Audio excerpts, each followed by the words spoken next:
Welcome to Moments with Marianne. This is your host, Marianne Pastana. And we're here today with special guest, Phakchok Rinpoche, who's here to share with us his new book, Awakening Dignity, a guide to living a life of deep fulfillment. Now, Phakchok Rinpoche is a beloved Tibetan Buddhist master and the abbot of several monasteries in Nepal.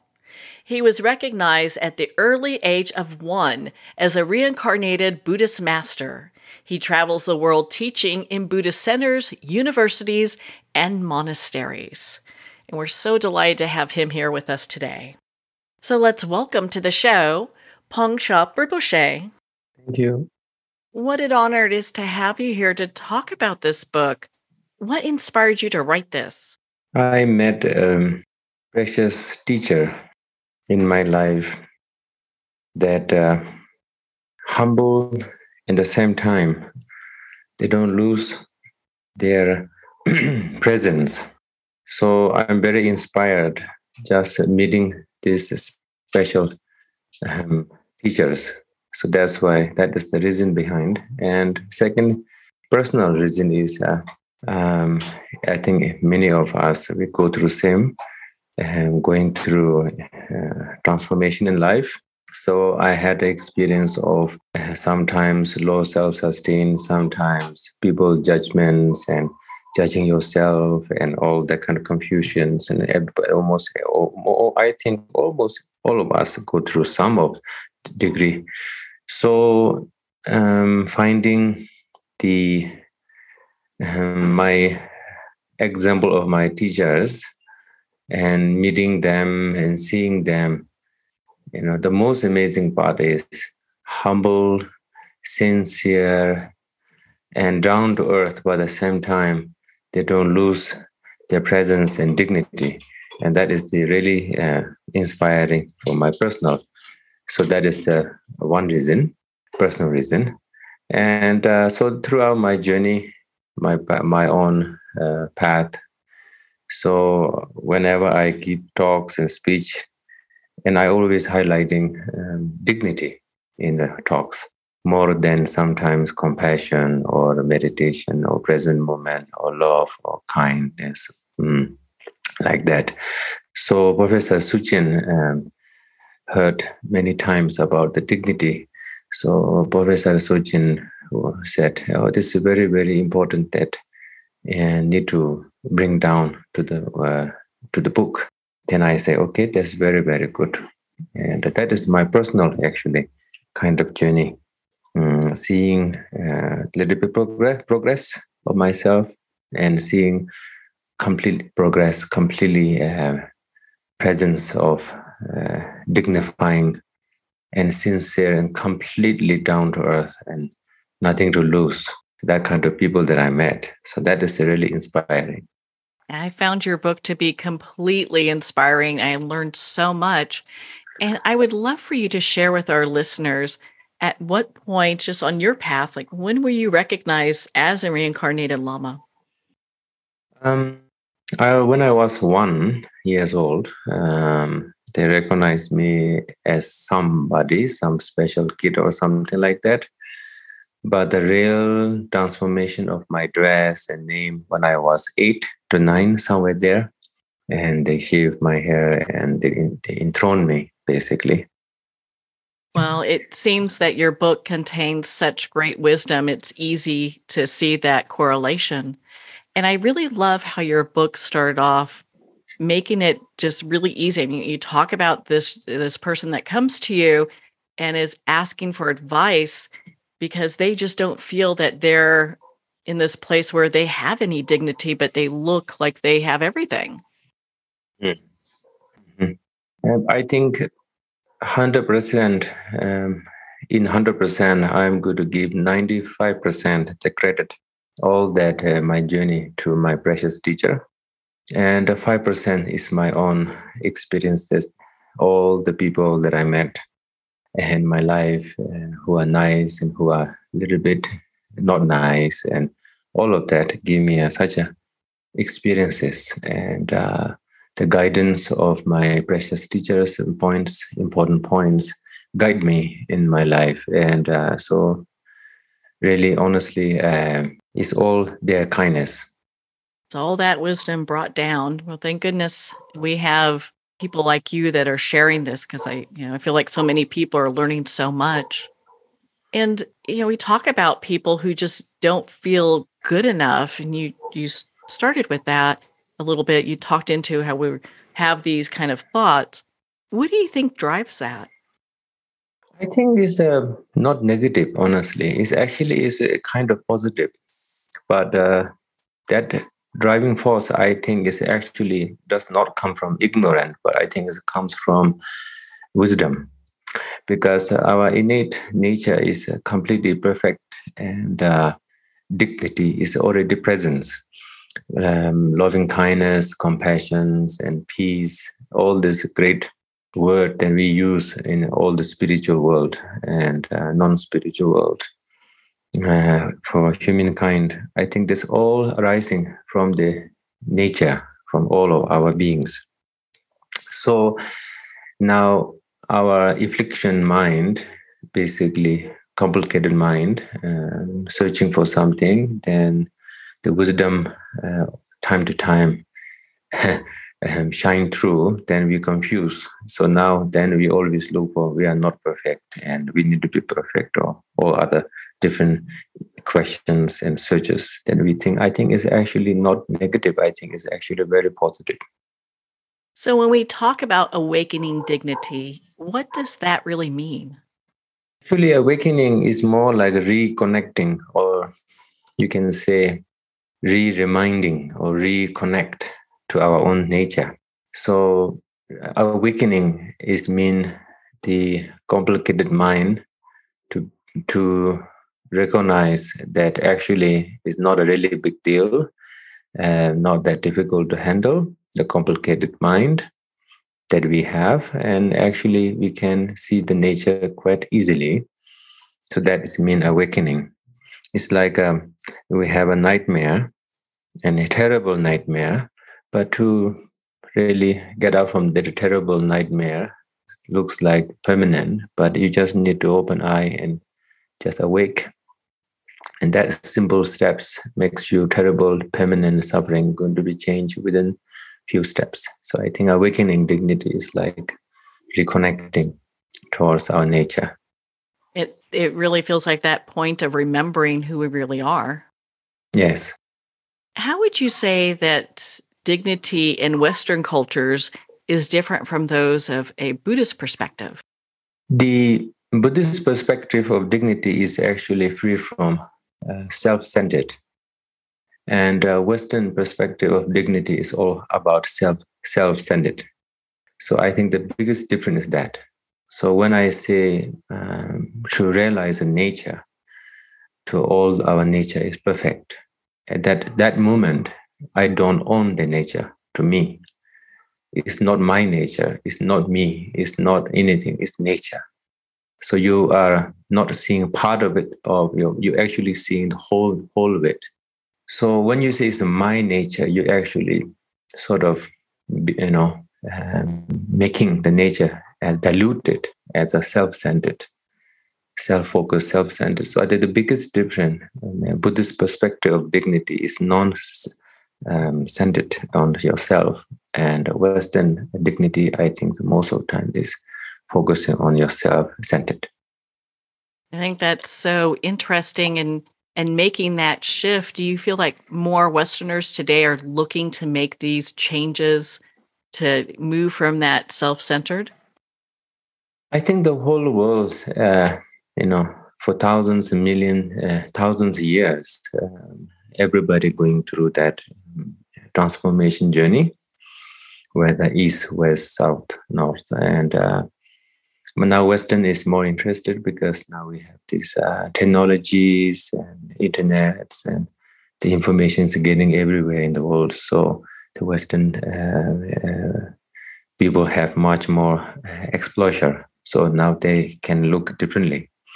But in Asia, then much more people are already connected to this, and some they make as a spiritual journey, some that make a religious belief, and some make as a culture. So that is their own choices.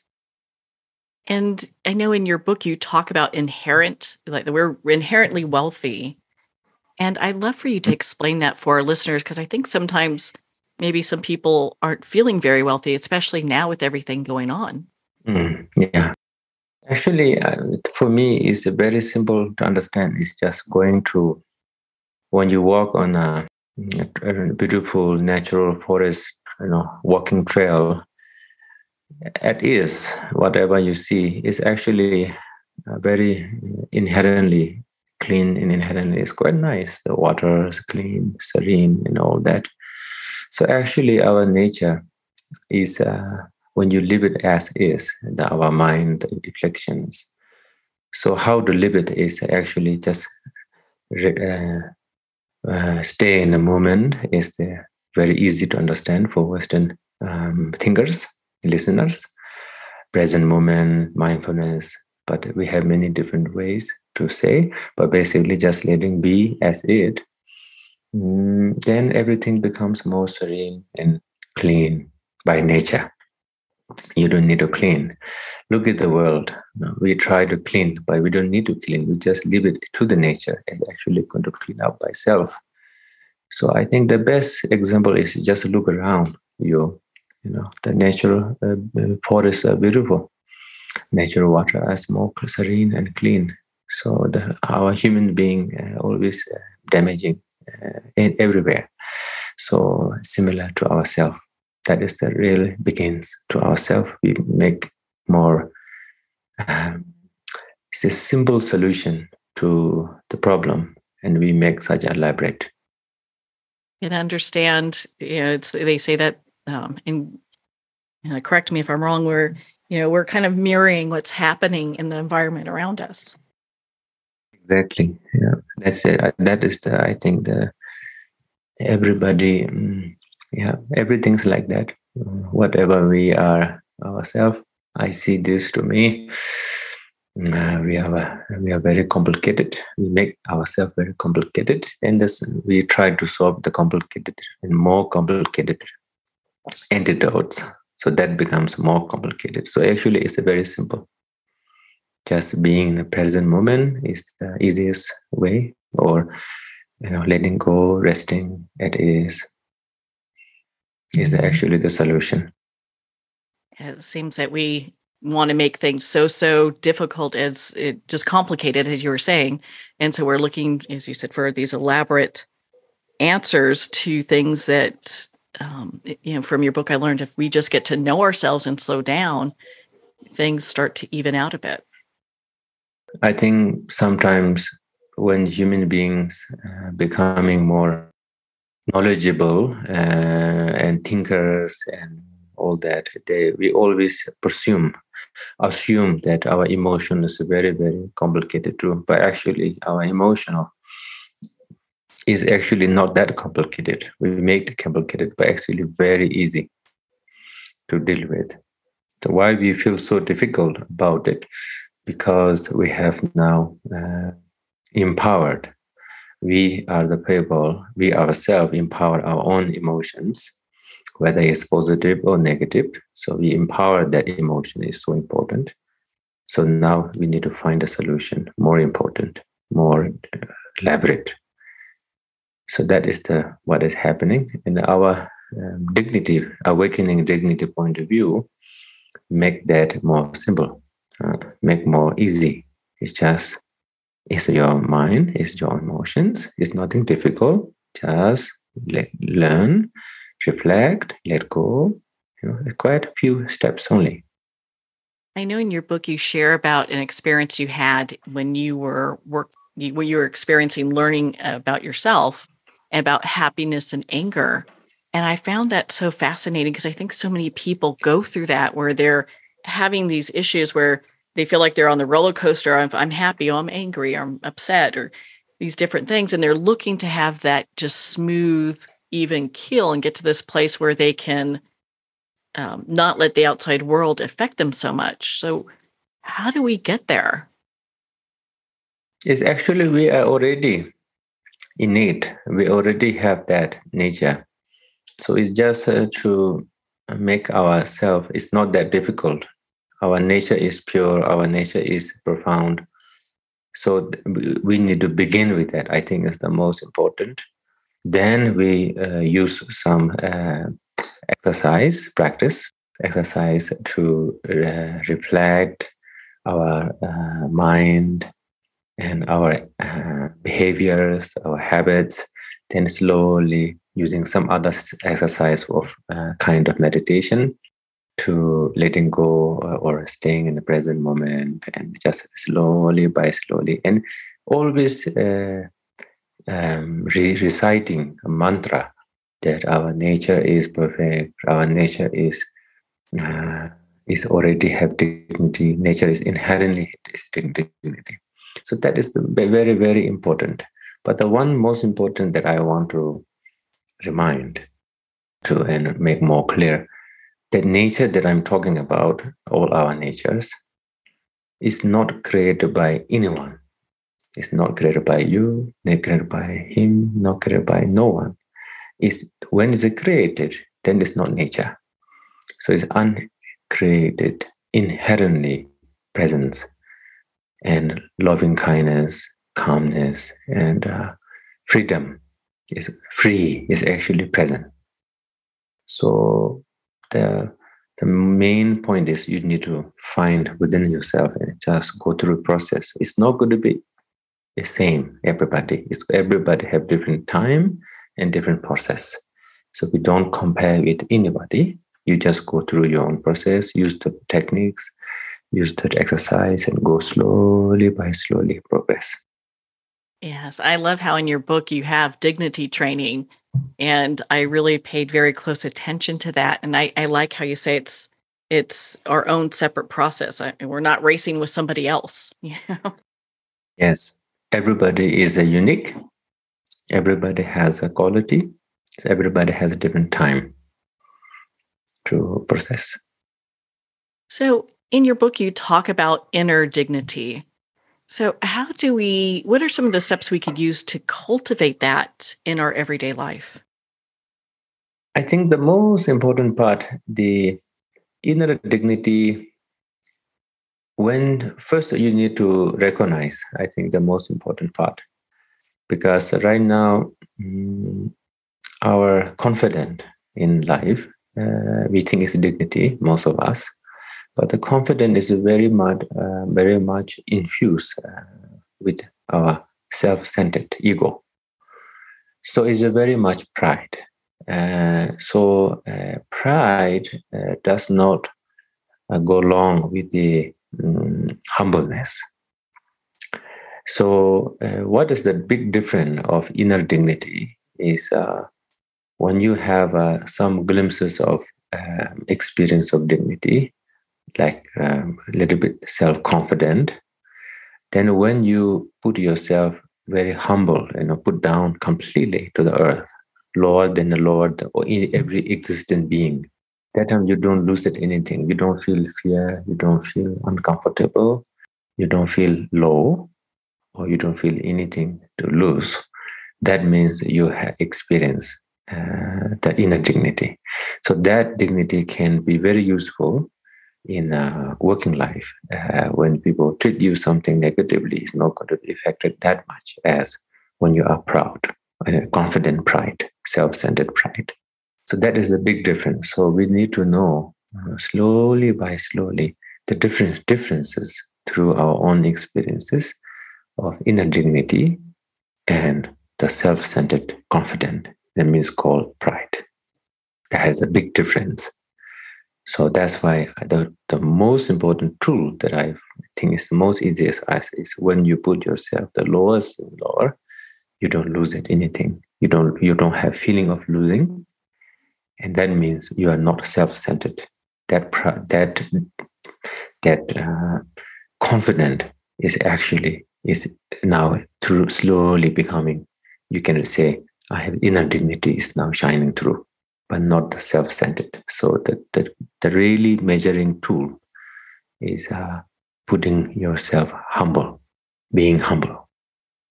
I think so many people may have difficulty with finding that place. I know it's even something I've struggled with here and there, and I always work for that, towards that. So I really appreciate you sharing how we put ourselves at the very bottom so we can understand that there's nothing to lose. Exactly. So that is how. But why we feel difficult? I understand why we difficult, because that is what we survive to. We survive in this world, not really easy. In the world, we have many people.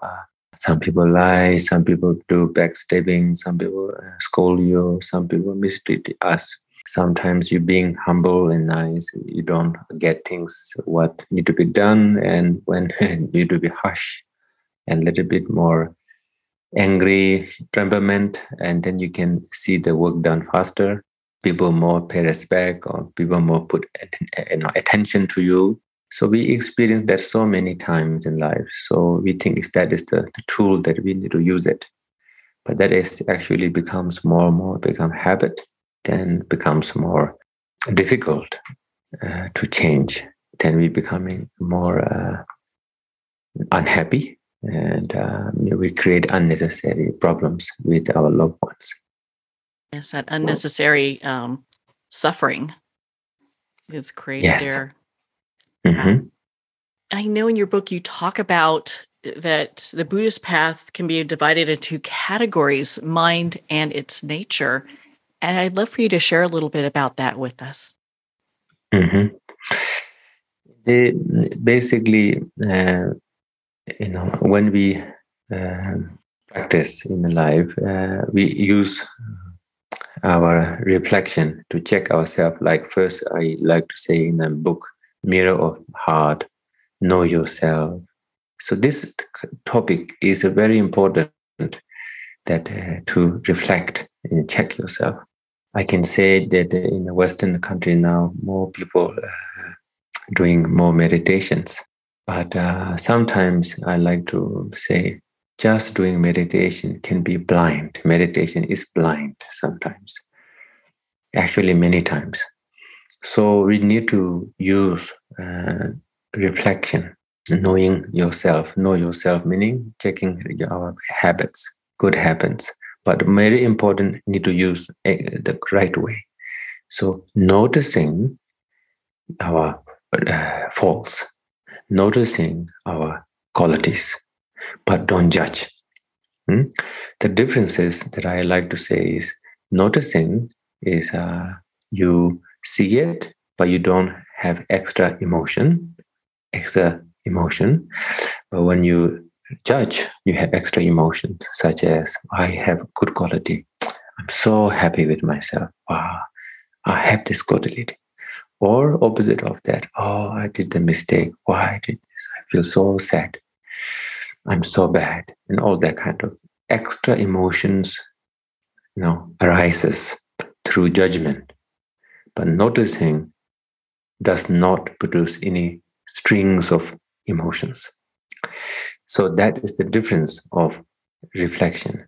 So that's why in Buddhism, when we say mind in the nature, innate nature, the mind is a need to transform through reflecting and learning to noticing, but not judging. And that takes a long time, because a lot of people completely mess out with the noticing and judgment. It's completely mixed now, completely mixed. So need to learn to differentiate what is notice and what is judgment through slowly by progress through your own experiences. Then it opens up. I think that this is the most important exercise and principle. I think is a very, very important principle. Without this, just sitting down for half an hour or hours meditation is not going to be so much benefit. Benefit because it makes you calm, a little bit transformation, but it's very short. It's not going to be awakening. It's going to be transformed a little bit, but that's it. So that is the most important part. The nature, then we need to talk more about, go more a little bit deeper. So first you're reciting, our nature is perfect, and we don't believe that. many of us. So it's okay. It's not about believing. It's about the reminding. And it's not about believing. It's not about believing me, of course. But just reciting, my nature is perfect, nature is perfect, nature is innate, nature is dignity, innate nature is dignity. And slowly through the different exercise. And you actually, one day, you're going to recognize that actually dignity is our nature. What a great way to pivot and to keep on track with that, because you're right. I mean, I think a lot of people are kind of looking at this going, well, I don't believe my nature's perfect, but saying those mantras, man, those have to be so helpful. Yes, it's really, really helpful. This mantra is very, reciting is very helpful, but just feeling good after chanting and feeling like I have now dignity, exciting with that is actually not the really right way. And I know what I'm saying because I'm a very excited person myself. So that does not go well. So when you recite, you feel good. Don't stop there. Reflect that feeling happiness sometimes is a hidden self-centered pride. So you need to see that. That's why noticing and not judging, but know yourself is so important. You had so many great teachers. In your book, you share about meditation teachers. Who would those be? The first, my teacher is my precious grandfather. His precious name is Truku Ujien Rinpoche. I is my father, late father's grandfather. So my grandfather, and he's a very intelligent, wise, but the most important, amazing that I see, so humble, genuine, humble, and so caring to people. And his meditation is so good, but he never show off to anybody about his meditation. Anyway, I look at, he's represent many good qualities that I inspire. And I learned from him. Then after, when I was 18 years old, I met my meditation teacher. His precious name is Nyushu Khen Rinpoche. He is living in Bhutan, in the small Himalayan kingdom between China and Nepal and India. Small kingdom, and I spent time with him. And again, he's very much meditated master. And now, when I was 37, then I met my precious teacher too. So right now he's in his life. I'm very fortunate. Yeah, this is a very precious masters that I have. Well, thank you for sharing that. And I just really appreciate you taking the time to go through that. In your book, you talk about sticky mind. What is that, and why do we need to be friends with it? It's a very interesting because many of us say that it's okay, we just listen, but we don't need to pay attention. It's not going to be effect to me. Many people say this, sometimes some situation, somebody telling to me about somebody else, and I'm telling myself, it's okay, just listen to that person, but I'm not going to pay attention. But the few percent actually stays in your mind.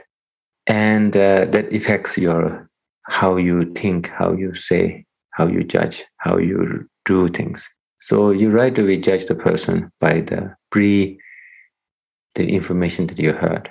So that I seeing that almost everyone is like that. So our mind is so sticky, whether it's good, bad, right, wrong, whatever. We completely sticks with us. So that's why it's really easy to fall into a lot of problems, unnecessary issues. So that's our first, you don't make that sticky mind important. So the best way is you make a friend. So you don't make as an enemy. You make as a friend. Say, okay, now I can find this. So I'm going to deal with that. So you can actually deal much easier when you make a friend, because our thought and our emotions is an expression of our nature. So why you need to make negatives everything. Can be anger, but anger can be sometimes useful. So you don't make anger as negative, but you say anger have quality, but you just want to transform that.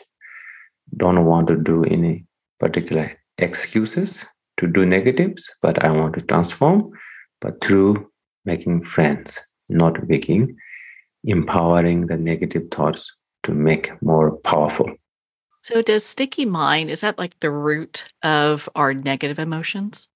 Not really root. It's more like a condition, more like a all useful condition. Yeah, is sticky mind. But the root of the cause is self-centered, self-centered, self-observed, self-centered universe is me. I am the middle of the whole universe. It's actually quite problematic. And I'm still, I'm still going on my own transformation. And I can see that is quite, I need to make a lot of friends with that. I think many of us do. Yeah. Yeah. Oh, that sticky mind. My goodness. Well, I mean, there's so much great information in this book. Another thing that you talk about is healing from the habit of judgment. And oh my goodness, that could be such a big one, especially in Western culture. I mean, how do we even get there? I think, I don't want to say negative is doing something, somebody doing something and you see doing something wrong and you want to say something or you want to stop the person doing wrong. I don't think so is bad actually. So the issue that I find out is when you try to go to solve the problem, but the most important, you should not be part of the problem. And what happened to me, and I see many times that you become part of the problem. You actually wanting to solve, but then you become part of the problem. So that happens because of, you can check yourself. When you have upset of something and you sort of going through that thoughts and that picture, that memory, the feeling that you're going through, that upset, something situation that happened.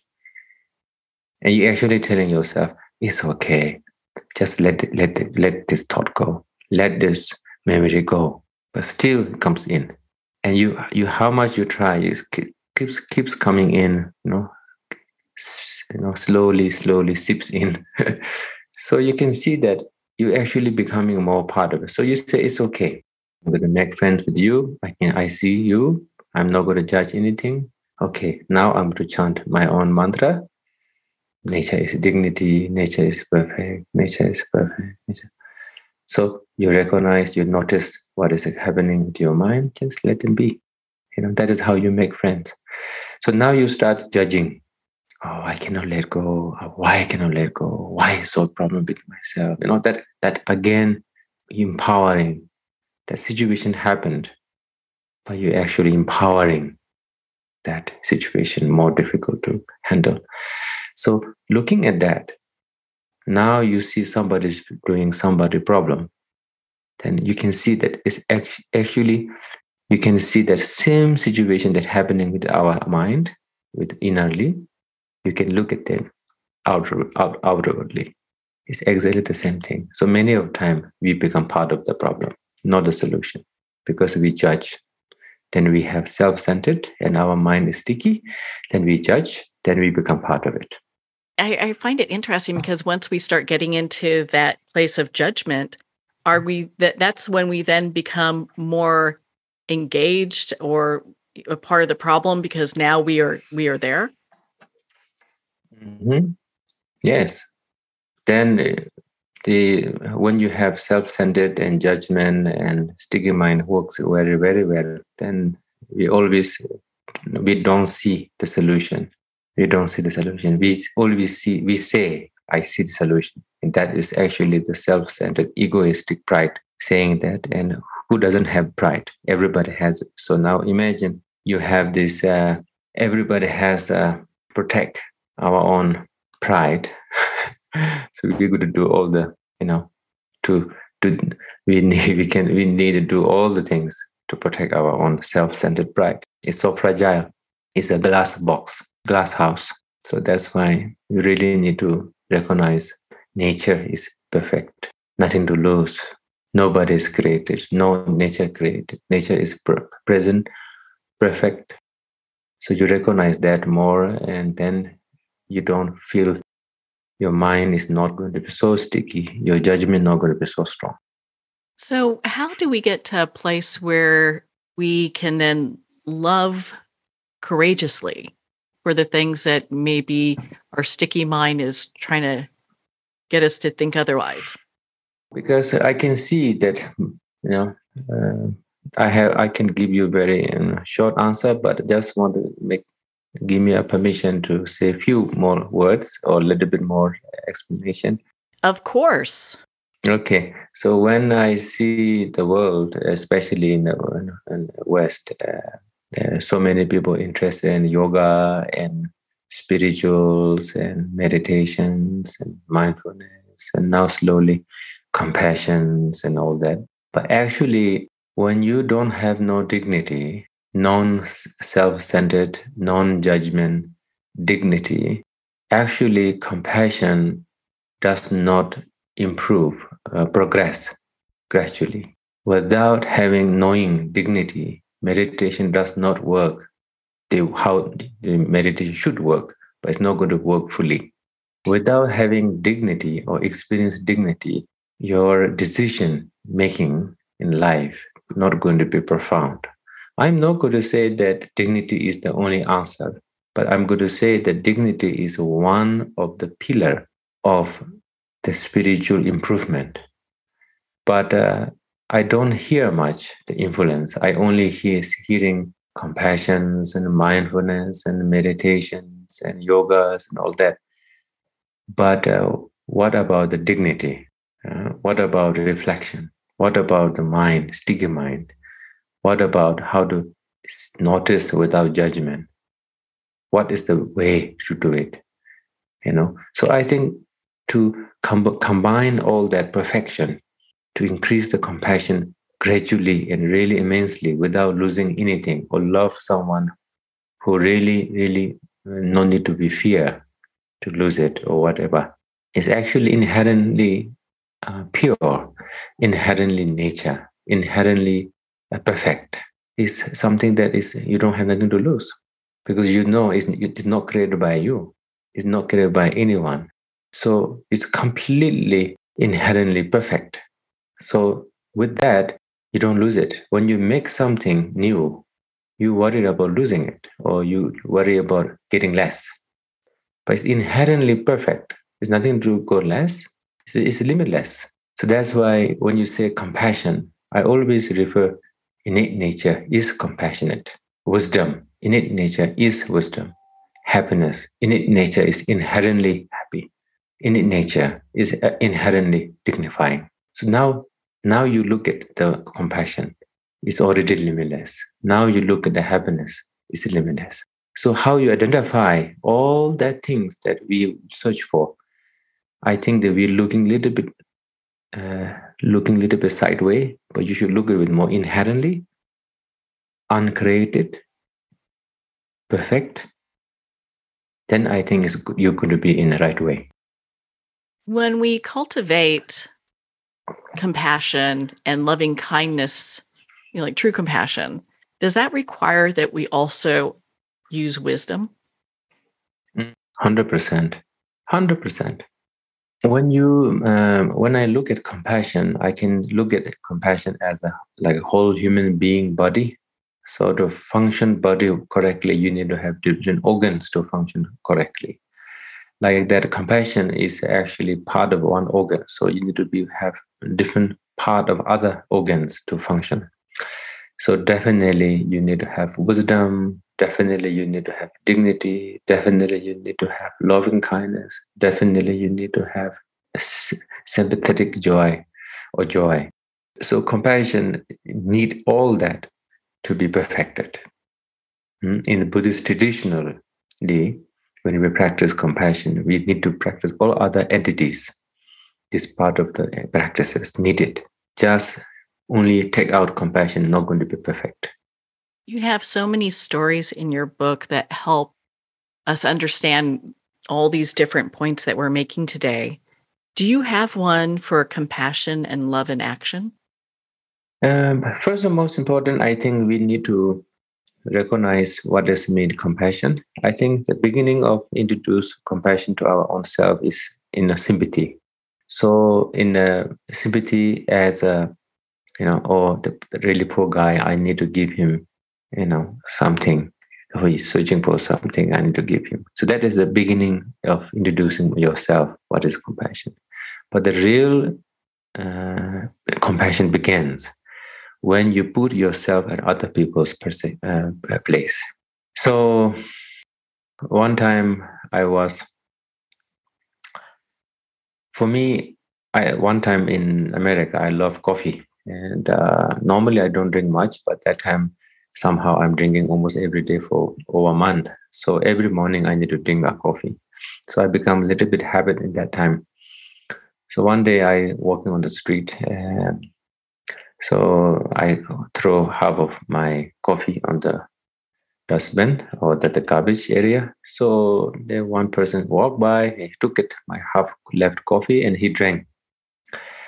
So that moment I put it myself in his position and think, oh, I'm a person who love coffee in the morning. So he doesn't have money to buy. So I drank somebody's leftover. So I put it that position. The moment that position I put it in, I myself in the person's position, the person's perspective or the position. Then moment I want to go buy new coffee and give to him. That action was not about being happy that I'm doing something good or I need to do good or I'm making something good action or I can merit or something. I just do it because of that is the right way. So that is the beginning of introducing a genuine compassion. But it's not really 100% genuine, but it's genuine compassion in the beginning level. So that is the process that I went through. So the genuine compassion, when you are completely, sincerely from bottom from your heart, only thinking benefit of others and completely wishing all being free from suffering. And that's it. No counting merit, no counting benefits, no counting happiness, no counting self-hero or savior mentality, without any single pinch of anything, just completely sincerely from bottom from your heart, having thought and emotions or wish, I wish all being happiness, I wish all being free from suffering. That's it. And that sincerely from bottom of your heart, that moment, that how you experience is you completely free. That moment you sincerely, completely free from where? Actually, that moment you're completely free from your self-centered to ego. That moment, and that is the genuine compassion. It sounds like it's moving away from doing something and then feeling good and then kind of that cycle to really being equal with others. Mm-hmm. Yes, exactly. Then from there, then you start doing action. From that moment, then you begin to doing act. The act is completely going to be different. It's completely different. You're not going to be. You're going to do it from your bottom, from heart, from naturally, from the, naturally, from the completely humbly. It's going to be completely different. Mm-hmm. It's not going to be hero mentality, savior, feeling good. Buddhists like to accumulate merit. So it's all that kind of things is not going to be there. Buddhists going to accumulate merit, and spiritual people like, I'm so happy that it's good.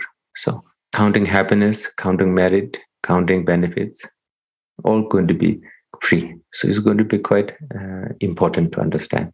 That is the compassion that we talk about. Such a great lesson, and I'm learning so much. My goodness. And I know, there's so much in your book, and we're not even touching a portion of it. There's just so much great information.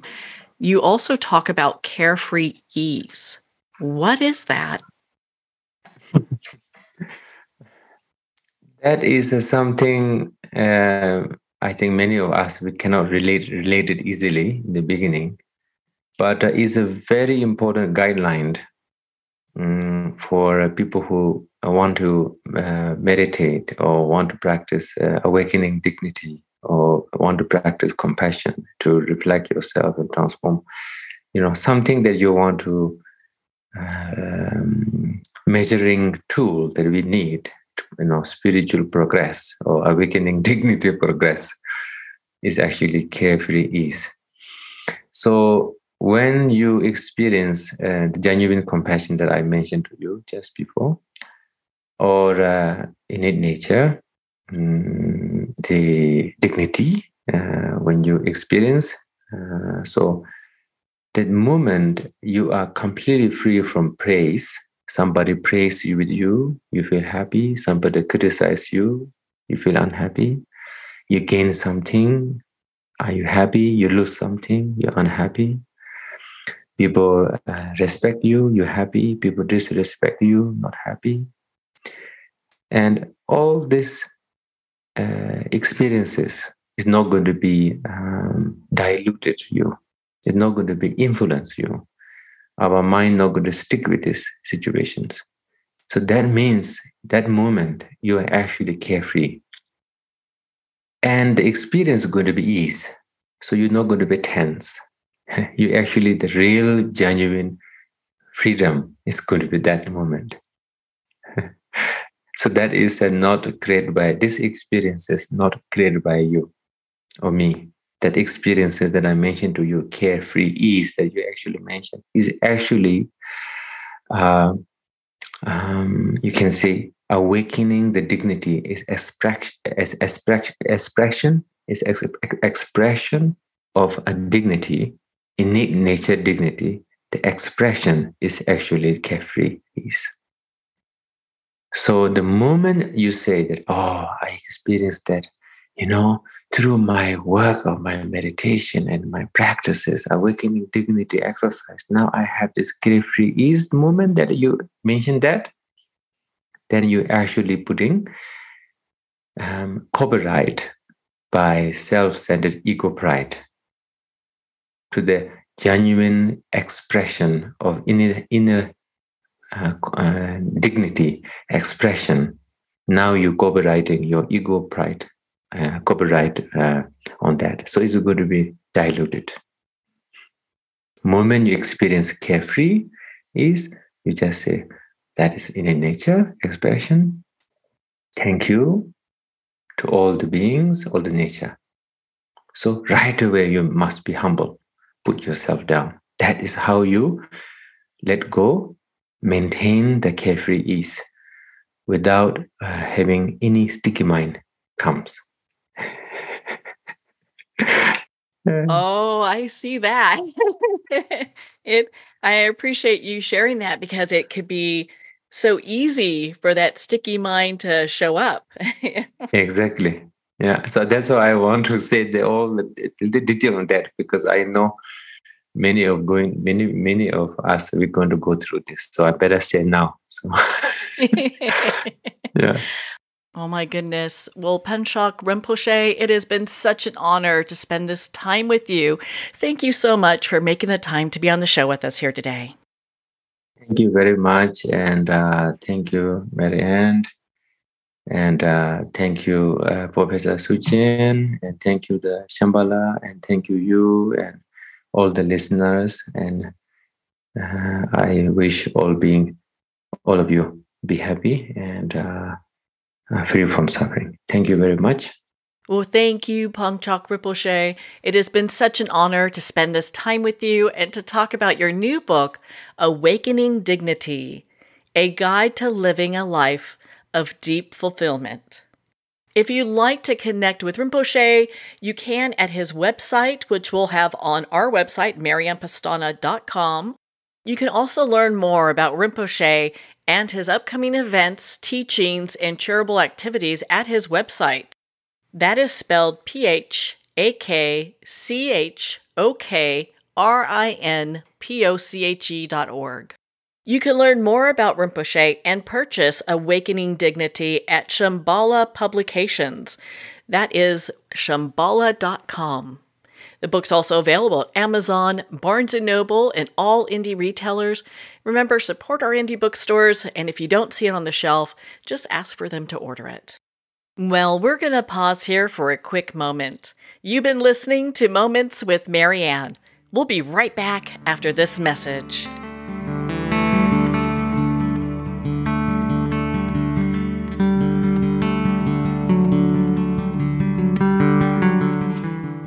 I'd like to thank Jason Eastwood at Guitarfulness for sharing his inspiring music and talent with us. His music is known worldwide for cultivating atmospheres of harmony, inner peace, and clarity.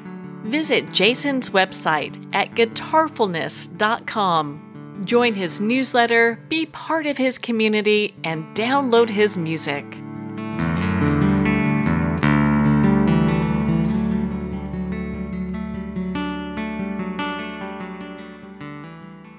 Well, we're at the end of our time today. I'd like to thank everyone for tuning in. You've been listening to Moments with Marianne, where we make every moment count.